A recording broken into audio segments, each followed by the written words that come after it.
Hey Arrowheads, welcome back to Consolidated, a Southgate Media Group podcast dedicated to the hit TV show Arrow over on the CW. I am Lilith, and joining me as always is... Hey, it's Phil. Every time it gets me. Up for discussion today is episode 520, Underneath. It was a ladies' night behind the scenes. We had Wendy Stanzler directing. I actually love Wendy Stanzler as a director. And Wendy, Merkel, and Beth Schwartz actually did the script, and I'm so proud of them. It was actually okay minus the velocity stuff. So, I don't know how to feel about this episode. I feel like we're losing momentum in the season. You think we're just killing time till that big battle at the end? I think it's going to be lit as heck next week with Honor Thy Fathers. And like I was telling you guys last time, Missing is the episode I'm most interested in because we celebrate Oliver's birthday. So hopefully he is back. Just need my Speedy, just saying. But anyway, what happens in this episode? So someone, I don't know if it was Chase, I don't know if it was Helix, triggers an imp, or a combination of the both of them, triggering an EMP within the bunker. It deactivates all the equipment, and it strands Oliver and Felicity. And Felicity is paralyzed because, well, it's an EMP. I keep wanting to say EDM too. I feel you, wild dog. So, I guess it's the EMP that caused this, but I'm like, I just found it so hilarious that Oliver and Felicity couldn't get out of the bunker, but I'm like, everyone else just waltzes into that bunker. Right? That's what I was thinking. But like, so they did do a lot of lazy world building. Like, they explained that they finally answered the question of, yes, Felicity did get a severance package from Palmer Tech. Mm-hmm. What else? They explained a couple of other things. They talked about how Cisco actually did build the bunker, what he built it with. What else? There was a couple of other things they explained too. So it was a bottle episode. So pretty much it took place in one set, with the team outside racing to save them. I think that this episode solidifies Felicity as a psychopath. No, not even a psychopath, a sociopath, which is even worse. So, I don't know, like, she admits to liking when Oliver's hurt.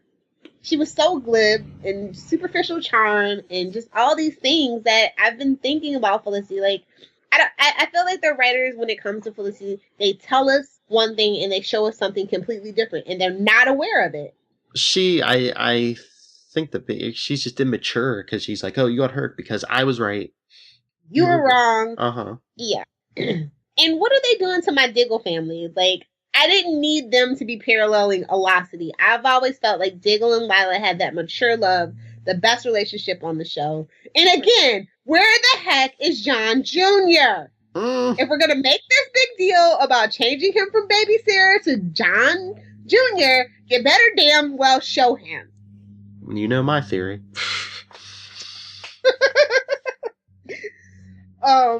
Yeah, some random guys teaching him archery right now. Why do you think he didn't feel close to his father in the future? Plot twist, it's an Oliver doppelganger. Argus keeps clones of all the heroes, because that's a thing. I don't know. In the comic books. Argus keeps a lot of stuff, like T-spheres. But at least they did improve it. Yeah. Oh man, Lila was full of surprises this episode, definitely. I think she was actually my favorite character. She's the most mature person. She's practical. She's level-headed. Like, this is what Team Arrow needs. Everybody kind of just is at the mercy of their emotions. Emotions. Why? Or their biology. Did you see those flashbacks? I told y'all I wasn't joking about the Velocity sex scene. I kind of just watched this episode because I've been avoiding it. Like, ooh, help me down from the salmon ladder. At least they did bring back the salmon ladder. I did get a kick out of that. I didn't appreciate what they used it for, but it was always nice to see Sally. In case you didn't know, yes, the fandom did name the ladder Sally. And it helps you train for scaling elevator shafts, among other things. So really, I believe, like, I like Chase as a villain, but this is too unbelievable even for me. He knew every single thing about the lair. Like, really? Well, he knew Star Labs, remember, because he broke Black Siren out before too. He knows The everything. big gaping plot hole. Like, He knows I don't. he knows where Billy and the mom is and what their new names are and everything. And even Oliver doesn't know that. I Like, know.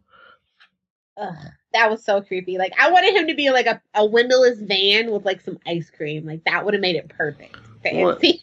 Well, that's what I said. I was like, no, I'm like, hey, Adrian, Chris Hansen wants to have a word with you. Have some lemonade. Oh no, it's sweet tea. I think some of our viewers might be too young for to catch a picture. Oh, that was my jam on Friday nights when I came back from the skating rink. Anyway, yes, I was a weird kid. Don't judge me.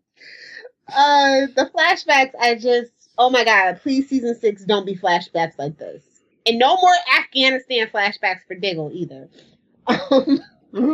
And no Goth Felicity. But just give me Thea flashbacks. Give me some Thea and Roy sex scenes, maybe. Oh, I'll take it over that.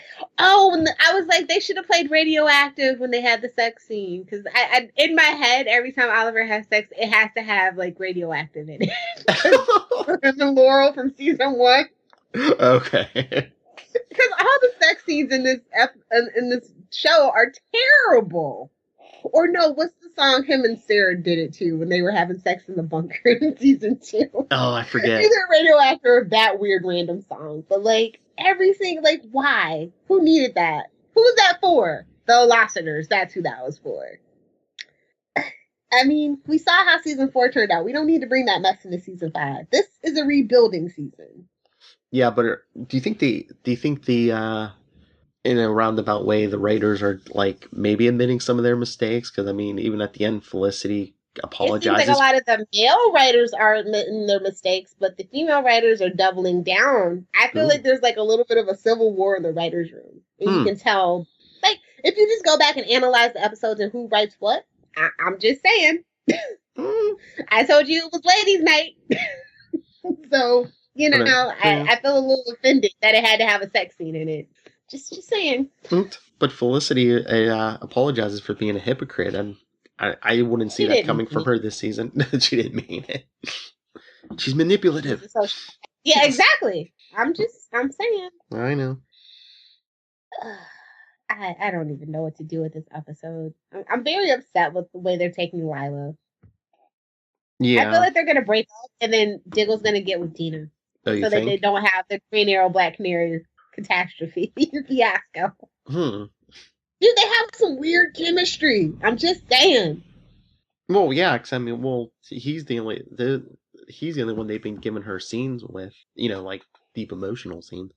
I know, so it's just like, I'm here for it, but oddly, like, I'm just at odds because I really like Lila. Mm-hmm. But I would love to see Argus as the bad guy, so maybe a divorce facilitates that. Yeah, but they kind of kissed and made up in this episode, though. Sure they did. Well, I mean, they've been divorced once, is what I'm saying. Yeah. And I feel like in order to facilitate, I think they really are building to that Legends of Tomorrow 2046 world, or whatever it was. Yeah. So in order for that to happen, John Jr. has to kind of be estranged from Diggle. And, you know, what better way to estrange a child, especially in TV land, than a nasty divorce. True. So, I don't know. I feel like we're building to something here. And I don't like it, but I like it at the same time. So, I'm conflicted. Methane gas, huh? Ugh. Methane. I know. What a plot device that was. So Oliver tells Felicity about him liking to kill. She's like, no, I know you're a better man than that. You're a good man. Like, I'm thinking, are you sure? Well, better than her. Well, that's not hard to do, despite what the show keeps telling us. She's the best of us. I'm like, stop trying to hammer that home. I don't know, man. I don't know why we needed this episode so late in the season, I guess. Because I guess, well, first they wanted the whole Billy stuff, and then they wanted the two of them at odds with each other. So That Helix thing really drug out way too long, I think. yeah, oh yeah. And where the heck is Vigilante? The most interesting thing about this season, once after Chase was revealed. So it's just like, do you know who I think Vigilante is? Well, weren't you saying you think Chase is like a split personality? If they don't go that route, if they can't make it work to get Josh back, I say make Captain Pike Vigilante because he's in a coma right now. We haven't seen Vigilante since he's been in a coma. Oh yeah, that's right. So yeah, that's who I think it is. Star City will twist you up as bad as Gotham, apparently. That would explain why like he kind of knows who Oliver is, but he didn't rat him out. Maybe. Ooh, yeah, maybe. So he's gonna basically confirm Oliver's the suit back on because Felicity believes in him. How do we feel about this? Wait, what? So I feel like they're leading to the fact that he's going to put the Green Arrow suit on because Felicity believes in him, and that's enough for him. I don't know how I feel about that. Unless that's just the start, and everyone else on Team Arrow is just like, yeah, she's right, and all of them. Come on, let's be real. He doesn't care about anybody else on Team Arrow. Maybe not even Diggle. They say they're brothers, but they don't act like it. Mm-hmm. Well, of course, she is the best of us. Oh, and I found something really interesting, and I don't know if they even know what they said. When Lila makes the point that Diggle backs Oliver no matter how shady his decisions are, why she can't do that for him, his wife, and I go, misogyny. I mean, I'm just saying. Like, I don't even think the writers really understood what they were saying when they did that, but it totally hit me like a ton of bricks when they said that. Because this show is really full of that. Like, ooh. I won't get into it, but like they hit the nail on the head, and I don't even think they know it. There might be a little bit of that. I don't know if it's full on that. I think the point the writers were trying to make, which they didn't get the undercurrents of what you were saying, but I think they were trying to say Diggle puts the team before Lila. Yeah, and another cause for divorce. Mm-hmm. I mean, they show up like right as they're and you're right on that one too, and I totally got that one too, because they show up right in the middle of like that marital spat, and they have to like put it on pause.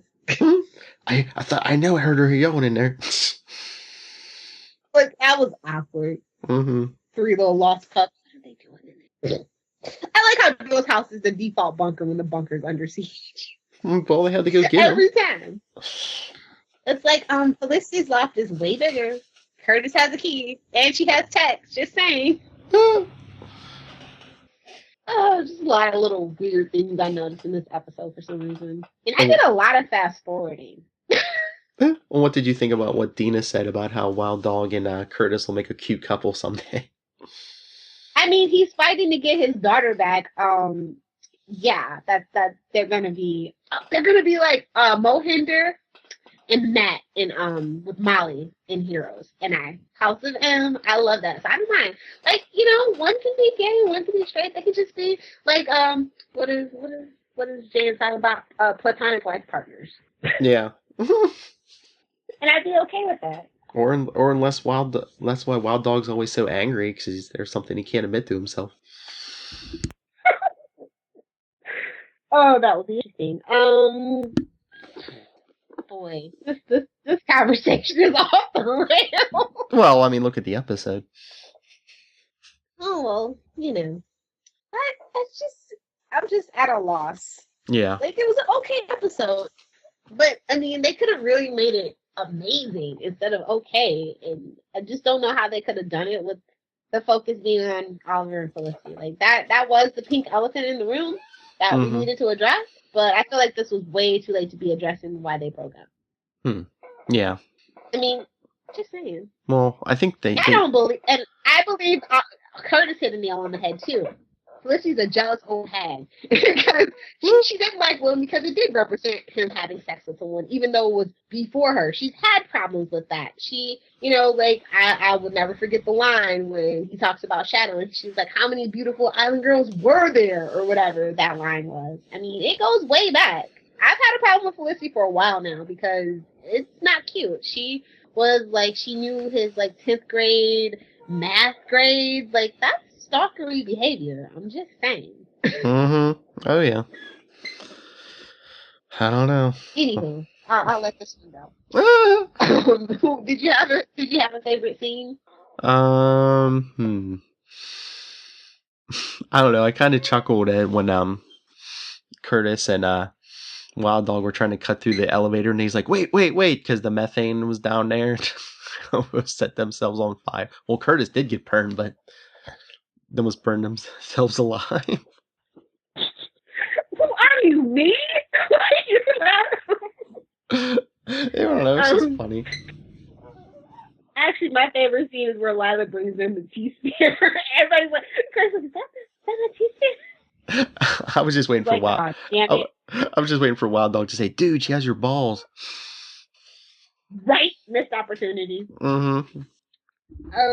I think, like I said, my favorite character this episode was Lila. Like, I love when they put Lila in the mix. She brings something different. Like I said, like a more level-headed maturity. Mm-hmm. And I used to really enjoy Diggle and Lila's marriage because they had a mature, more realistic kind of relationship out of all the relationships we've ever seen on Arrow. You know, they're the adults. Yeah. So, what about you? Who's your favorite character? Go ahead, say it. It was Felicity. I won't judge you. No, it actually wasn't. I don't know. It might be. I mean, even though she didn't have a lot, maybe Dina. They did say if Diggle died, she'd be the new Diggle. Yeah, I mean, she seemed like the most level-headed this episode. What could have made this episode better for you? I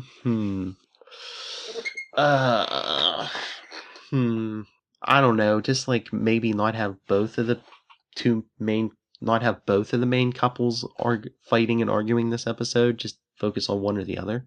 But parallels, man. I know. You know Arrow loves parallels. And underneath, like, I get the motif that they were going for. Underneath the surface, there's all this tension and things left unsaid. And, you know, Arrow can drill home a motif and a theme like no other until you're nauseous. Yeah, but I mean, you really... So I'm glad they didn't do that. Yeah, but you really can't give Diggle and Lila the time and attention they deserve when you got the big, huge, full Felicity stuff.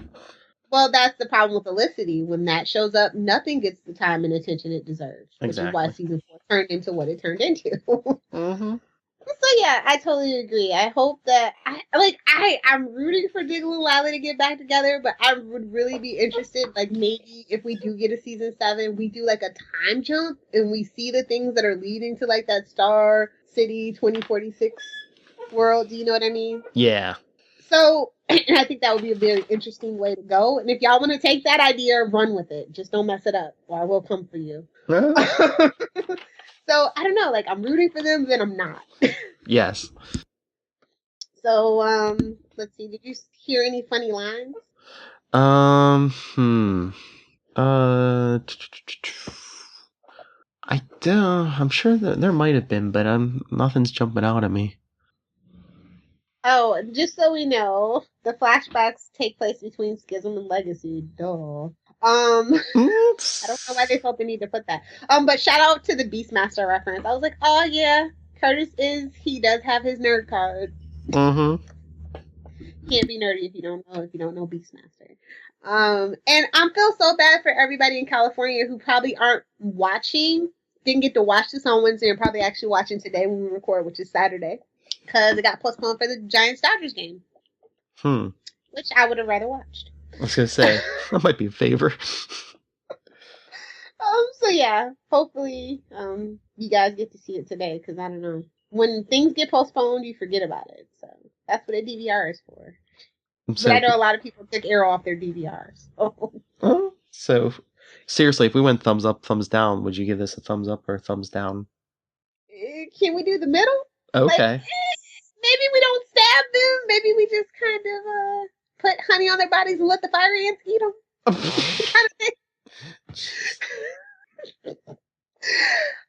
Yeah, like it's. I can see the good parts of what they were trying to do, but I think the bad parts for me, especially because I really hate season 4, like what they did to the show, and it's just Velocity is just the main flag for it. Mm-hmm. It just really brought the episode down for me. I think, and at the greater scheme, when it comes, everything's all said and done. I don't think this episode needed to happen.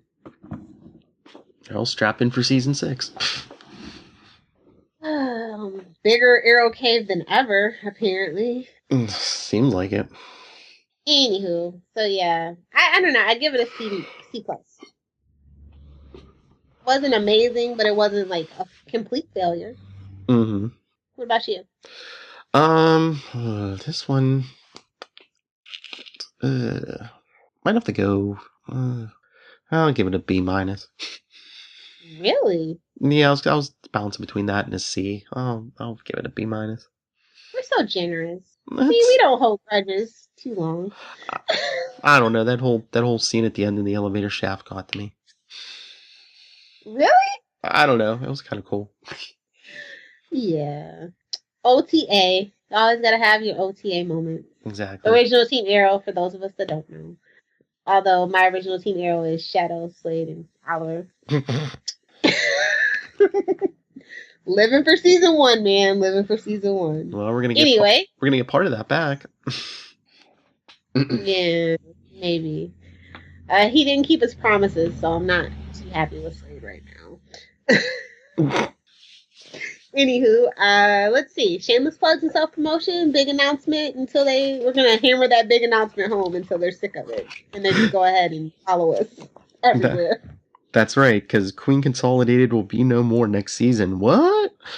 That's because Lilith and I and Charlie and Tyler will be discussing Arrow, Flash, comics, TV, movies, everything at our new home, Capes and Lunatics podcast. Everything will be there. So follow us on social media, facebook.com/Capes and Lunatics, Twitter @Capes Lunatics, Instagram and Pinterest, Capes and Lunatics, email capesandlunatics@gmail.com, and our voicemail. Please call in. Let us know there's real people behind listening to us. 614-382-2737. That's 614-38-CAPES. And Lilith, where can people talk to you about Elicity? You guys can fight me about Elicity at Lilith Hellfire. Pretty much follow Lilith Hellfire for all the Arrowverse stuff. For everything else you want to talk about, at Adventures in FG. Anywhere on social media. So that's Pinterest, Instagram, Facebook, Twitter, About Me, like literally any social media sphere, Adventures in FG. And also, please be sure to check out my website, adventuresinfangirling.com. It is about to go under some reconstruction, but I will be back by June 1st to talk about Gotham and its lateness and its unpreparedness. Yeah. So anyway, Phil, what about you? Well, of course, you can always contact me, nightwingpdp@gmail.com, and on Twitter, I am @nightwingpdp if you have any questions. Alrighty.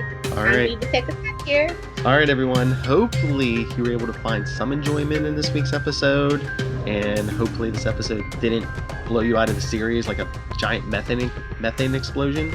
But if you're still here, come join us again next week. Until then, this is Queen Consolidated, signing off.